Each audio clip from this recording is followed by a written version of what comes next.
नमस्कार दोस्तों and welcome back to my channel जहां आपको मिलता है सिर्फ और सिर्फ एंटरटेनमेंट। और आज मैं लाया हूँ फैंटास्टिक फोर एंथोथीसिस का फर्स्ट इशू। तो गाइस वीडियो पे नए हो तो वीडियो को लाइक कर देना और चैनल को सब्सक्राइब कर देना। और साथ ही मेरे चैनल पर ज्वाइन बटन स्टार्ट हो गया है तो आप वहां से भी ज्वाइन कर सकते हो। और उसी के साथ अब आप मुझसे व्हाट्सएप पर भी जुड़ सकते हो जिसका लिंक मैं आपको डिस्क्रिप्शन में दे दूंगा। तो यार ये सीरीज के टोटल 4 इश्यूज है जो हर दिन मेरे चैनल पर आएंगे, तो चेक करना मत भूलना। और ये हमारी चल रही फैंटास्टिक फोर सीरीज से बहुत अलग है, इसका उससे कोई कनेक्शन नहीं है। तो बिना किसी देरी के लेट्स बिगिन।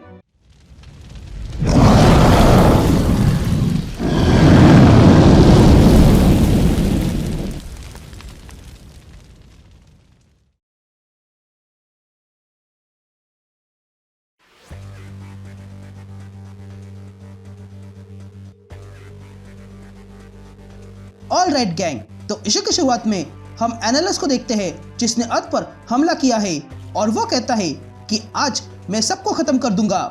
तभी हम देखते हैं कि एनालिस्ट को रोकने के लिए वहां पर फैंटास्टिक फोर आई थी। तभी सुजन रीड से पूछती है कि ये बाहर कैसे निकला, जिस पर रीड सुजन से कहता है कि आज सुबह पता नहीं कैसे पर इसके यहाँ एक डायमेंशनल पोर्टल खुला था जिसके कारण वो यहाँ आ पाया। मैंने वो सारे पोर्टल्स बंद कर दिए लेकिन मेरा ध्यान इस बड़े से पोर्टल के पास नहीं गया जिसके कारण एनालिस्ट यहाँ आ गया। लेकिन तभी एनालिस्ट रीड पे अटैक करता है पर पीछे से बेन आता है और एनालिस्ट को जोरदार मारता है। और तब जॉनी सामने से आकर एनालिस्ट को अपने पावर से पीछे फेंकता है। लेकिन इससे एनालिस्ट को गुस्सा आता है और वो कहता है कि ये खेल बहुत हुआ। ये कहते ही एनालिस्ट बेन पे अटैक करता है और बेन को दूर फेंकता है।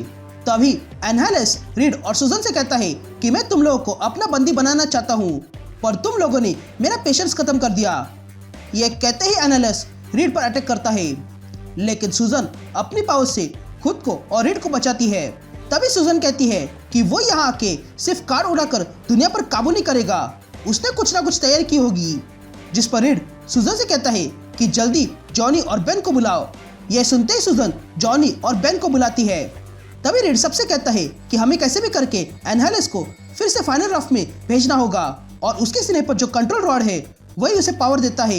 हमें उस रॉड को एनालिस्ट से अलग करना होगा। यह एनालिस्ट लोगों को मारने में बिजी था लेकिन तभी सुजन अपनी पावर से एनालिस्ट का सर पकड़ती है और तब बेन एनालिस्ट पर अटैक करता है और उसे मारने लगता है। ये देखकर एनालिस्ट बेन से कहता है कि तुम्हारे ये वार मेरे ऊपर असर नहीं करेंगे। जिस पर बेन कहता है कि वार तो सिर्फ बहाना था, असल में तो मुझे ये चाहिए था। यह कहते ही बेन एनालिस्ट के सीने से वो कॉस्मिक रॉड निकाल लेता है और जॉनी के पास फेंकता है। ये देखकर एनालिस्ट चिल्लाने लगता है और तब एनालिस्ट बेन को फेंक देता है और जॉनी के पास जाने लगता है ताकि उससे वो रॉड वापस ले सके। लेकिन तभी जॉनी उसे अपने साथ वही फाइनल राफ्ट के पास लाता है और वो कॉस्मिक रॉड उस फाइनल राफ्ट में फेंक देता है, जिसे पकड़ने के चक्कर में एनालिस्ट अंदर चला जाता है। और तब मौके का फायदा उठाकर रीड वो फाइनल राफ्ट बंद कर देता है। यह सीन शिफ्ट होती है और हम देखते हैं कि फ्रैंकलिन और रीड वलेरिया के साथ खेल रहे थे जिसे हाल ही में सुजन ने जन्म दिया था। तभी रीड वलेरिया को उठाता है और सुजन को देखता है और कहता है कि हमें बहुत काम करना है, तो क्या तुम वलेरिया और फ्रैंकलिन को एगाथा के पास भेज दोगी। जिस पर सुजन कहती है कि कहीं तुम एगाथा की तो बात नहीं कर रहे हो। जिस पर रीड हाँ कहता है। तभी रीड सुजन से कहता है कि अब तुम जाओ और मुझसे कोई काम हो तो मेरे लैब में आ जाना। यह कहते ही रीड अपने लैब में चला जाता है। इधर सुजन फ्रैंकलिन और वलेरिया को लेकर एगाथा के पास आती है और कहती है कि रीड ने कहा था कि जब तक हम काम पे हैं तब तक क्या तुम इन दोनों को बेबीसिट कर सकती हो। जिस पर एगाथा हाँ कहती है। तभी एगाथा सुजन से पूछती है कि रीड अब कैसा है। जिस पर सुजन रीड से कहती है कि वो हमेशा की तरह डिस्ट्रैक्टेड है, वो हमेशा किसी न किसी खोज में रहता है और इसी में अपना टाइम स्पेंड करता है। वो हर पल इस खोज में लगा है कि बेन को कैसे ठीक किया जा सके और उसके लिए वो खुद को ही बंद करके रखता है। तभी हम देखते हैं कि रीड से मिलने सुजन उसके लैब में आई थी और तब सुजन रीड से कहती है कि आज हमें बाहर जाना था, क्या तुम भूल गए। जिस पर रीड सुजन पर ध्यान न देते हुए कहता है कि मैं जल्दी आ जाऊंगा। ये सुनकर सुजन समझ जाती है कि रीड का ध्यान भटकाना होगा और इसलिए वो कुछ अलग करती है। और फिलहाल वो आपको इमेज में दिखाई दे रहा होगा।